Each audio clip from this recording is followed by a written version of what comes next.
अभी आपने आगरा में यहाँ पे एक पत्नी ने अपने पति को बाथरूम के यहाँ पे नीचे दफना दिया और फतेहपुर में अब एक ऐसी कहानी सामने आई है जिसने सभी को हैरान कर दिया। एक पत्नी ने अपने पति को सोते समय केरोसिन तेल डालकर जिंदा आग लगा दी और आग लगाने के बाद में उसके साथ में जो कुछ हुआ ना, तो आप लोग भी सुनेंगे तो आपके पैरों तले से जमीन खिसकने वाली है। आज की जो क्राइम कहानी है, इस कहानी को आप लोग आखिर तक देखिए और के क्राइम स्टोरी को सब्सक्राइब भी कर लीजिए। तो चलिए शुरू करते हैं। घटना यहाँ पे उत्तर प्रदेश के फतेहपुर की बताई जा रही है, जहां पर एक पत्नी ने अपने पति को आखिरकार जिंदा क्यों जलाया, इसकी वजह सुनकर आप लोग भी दंग रह जाएंगे, हैरान हो जाएंगे, परेशान हो जाएंगे कि आखिरकार एक पत्नी अपने ही पति के साथ में ऐसा कैसे कर सकती है। तो चलिए अब बात करने वाले उस मुद्दे की ओर।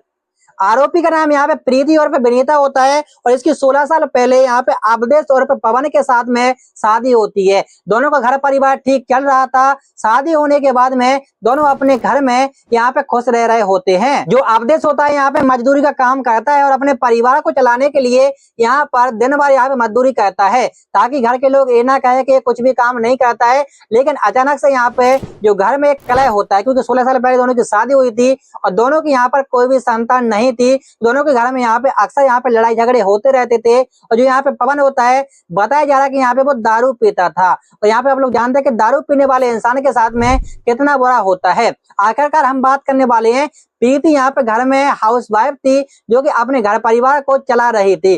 घर में संतान ना होने के कारण वो उसके दिमाग में एक टेंशन रहती थी कि आखिरकार मेरे घर में कब तक किलकारियां नहीं आएंगी। लेकिन जो उसका पति होता है पवन, वो यहाँ पे शराब पीता है और शराब पीने के बाद में यहाँ पे अक्सर के घर में लड़ाई झगड़े होते रहते हैं। लेकिन इस बात को यहाँ पे प्रीति कुछ भी नहीं कहती है। समय निकल रहा था, वक्त निकल रहा था। जो महिलाएं होती हैं प्रीति को यहाँ पे चिढ़ाती हैं, उसके यहाँ पे मजाक उड़ाती हैं कि आखिरकार 16 साल तक भी इसकी कोई संतान नहीं हुई है। यहाँ पे जो प्रीति होती है वो परेशान रहती है, हैरान रहती है। वो कहती है कि हमें किसी बड़ी अस्पताल में इलाज किया जाए। लेकिन यहाँ पे पति जो शराब पीता था, तो यहाँ पे वो उसकी कोई भी बात को नहीं मानता था, परेशान रहता था, हैरान रहता था। और दोनों के घर में जब वो बातें होती थी तो यहाँ पे अक्सर लड़ाई झगड़े भी होते थे। प्रीति हमेशा समझाती थी कि आखिरकार शराब पीना सेहत के लिए हानिकारक होता है, लेकिन पति कहता है कि तुम मुझे ज्ञान मत दो, जो मुझे करना है वो मैं करूंगा और जो तुम्हें करना है वो तुम करो। दोनों के अक्सर लड़ाई झगड़े होते रहते थे और लड़ाई झगड़े के चक्कर में ना, जब पत्नी यहाँ पे अपने पति से परेशान रह रही थी, तो आखिरकार उसने सोचा क्यों ना इसके लिए अपने जिंदगी से निकाला जाए और उसने ऐसे एक ना खौफनाक कदम उठाया जिसे आप लोग भी सुनेंगे तो आपके पैरों तले से जमीन खिसक जाएगी। पति यहाँ पर काम करने के बाद में अपने घर पर आता है और घर पे आने के बाद में यहाँ पे जब वो सो रहा होता है, यहाँ पहले खाना पीना खाता है और खाना पीना खाने के बाद में महिला सोच रही थी कि आज आप खाना खा लो, आज के बाद मैं तुम्हें कभी भी उठने नहीं दूंगी। जब पति यहाँ पे सो रहा था और सोने के बाद में जो महिला होती है प्रीति, वो यहाँ पे केरोसिन तेल लाती है और केरोसिन तेल लाने के बाद में वो कुछ भी नहीं सोचती है कि आखिरकार मेरे साथ में क्या होगा और ऐसा मुझे करना चाहिए या फिर नहीं करना चाहिए। जब यहाँ पे वो केरोसिन तेल डालती है और तेल डालने के बाद में उसके लिए यहाँ पर आग लगा देती है, पति को यहाँ पे वो जिंदा जला देती है। पति तड़पता रहता है और तड़पने के बाद में जब यहाँ पे तेल की लपटें छूटती हैं, रात का समय होता है, तो यहाँ पे कोई को किसी से मतलब नहीं होता है कि आखिरकार तुम्हारे घर में क्या हो रहा है।